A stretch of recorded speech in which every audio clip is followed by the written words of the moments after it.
6 सितंबर मुल्क अजीज का यौम दिफा है। ये दिन 1965 की पाक भारत जंग की याद में मनाया जाता है। भारत पाकिस्तान पर हमला आवर हुआ था और उसे बहादुर पाक अफवाज ने धूल चाटने पर मजबूर कर दिया। 6 सितंबर 1965 के दिन भारत ने ताकत के नशे में चूर होकर लाहौर पर चढ़ाई तो कर दी, मगर अंजाम से बेखबर रहा। लाहौर की पंजाब में अपनी अहमियत की वजह से उस पर भारत की हमेशा से लालची नजर रही है। लाहौर से भारत का तारीखी शहर अमृतसर महज 28 किलोमीटर दूर है। सुबह का नाश्ता लाहौर करने के नापाक इरादे दिलों में सजाए भारत ने ताकत के नशे में चूर होकर नौमौलूद रियासत पाकिस्तान पर हमला कर दिया। पाकिस्तान से कई गुना बड़े मुल्क भारत के पास पाकिस्तान से कई गुना ज्यादा असला और जंगी सामान था। पाकिस्तान की 2 लाख प्यादा फौज के मुकाबले में भारत के पास 9.25 लाख प्यादा फौज मौजूद। लेकिन दुश्मन के इन मजमूम और नापाक इरादों को पाक फौज के गयूर, निडर, बहादुर और जज्बाए शहादत से सरशार नौजवानों ने चंद दिनों में ही खाक में मिला दिया। दुश्मन के ऐसे दांत खट्टे किए कि वो रहती दुनिया तक दोबारा कंदोशीरी अशिया को भी मुंह लगाने से पहले 100 दफा सोचेगा। चविंडा के महाज पर भारत ने सैकड़ों टैंकों से धावा बोल दिया और इस कदर ताकतवर धावा बोला कि इसको यकीन था कि महज चंद घंटों के बाद सियालकोट से लेकर लाहौर तक हमारा कब्जा होगा और अमृतसर से लेकर कश्मीर तक उनका जोग्राफियाई खित्ता कश्मीर के साथ मुंसलिक हो जाएगा। कश्मीर दर हकीकत इस खित्ते पाकिस्तान के साथ जोग्राफियाई एतबार से मुंसलिक है। कश्मीर की वाहिद रेलवे लाइन इसी जगह सियालकोट से गुजरकर कश्मीर में जाती थी। पूरे खित्ते की तिजारत, आमदोरफ्त और हत्ता के पैगामात की तरसीलात भी सियालकोट से कश्मीर जाने वाली सड़क के जरिए होती थी। भारत का कश्मीर के साथ बिल्कुल भी कोई जोग्राफियाई ताल्लुक नहीं था।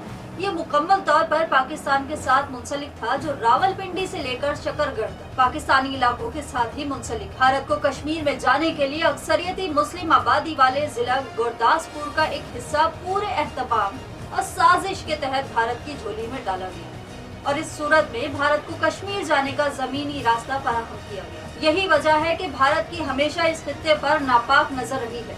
1965 की जंग हो या 1971 की, भारत की हमेशा यही कोशिश रही है कि किसी न किसी तरह इस खित्ते पर काबिज हो जाए और कश्मीर के साथ अपनी जोग्राफियाई हैसियत बना ले।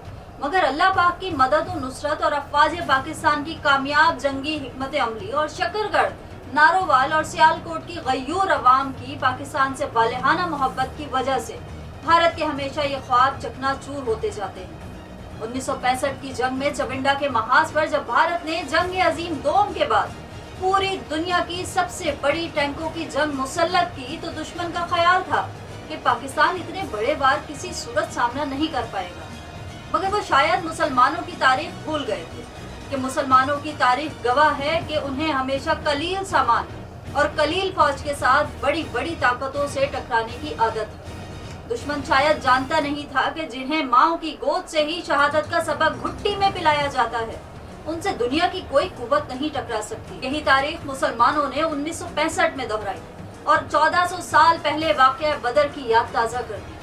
पाकिस्तान के बहादुर जवानों ने जब देखा कि दुश्मन ज़ाहिरी कुव्वत में हमसे बहुत मजबूत है, तो उन्होंने फिर इस ताकत को आजमाने का फैसला किया कि जो भारत की फहमो फरासत से भी बहुत मावरा थी। पाकिस्तान के बहादुर जवानों ने अपने जिस्मों पर बम बांधकर दुश्मन के टैंक उड़ा दिए और दुश्मन के नाकू चने चबवा दिए। यौम दिफा पाकिस्तान 14 गाजियों और उनसे जुड़े तमाम रिश्तों को सलाम। 14 पाकिस्तान हमारा फख्र। 6 सितंबर 1965 पाकिस्तान की तारीख का वो दिन जब जुर्रत और बहादुरी की नई तारीख रकम। इन तमाम शहीदों, गाजियों, दिलेरों और बहादुरों को सलाम। वो 65 याद रखकर तुम रहो मोहताज कहते हैं। मुसलमान ही दी थी तुमको कैसे मात कहते हैं। कई लश्कर उदू के थे मुकाबिल फौज ईमा के, भगाया उनको मैदान से सभी ये बात कहते हैं। मुखालिफ के सिम थी तोपें, उदू के टैंक तैयारे, यहाँ हर दिल में थे ईमा के जज्बात कहते हैं। लिए पोरस के हाथी वो चले इस मुल्क को लेने, मिटाए गलत उनकी ये सभी हरकत कहते हैं। कई लख्ते जिगर कुर्बान यहाँ अपने ही माओ ने, कि थी उनके दिलों में भी जुर्रत और हिम्मत कहते हैं। वो 65 याद रख कर तुम रहो मोहताज कहते हैं। मुसलमान ने ही दी थी तुमको कैसी मात कहते हैं।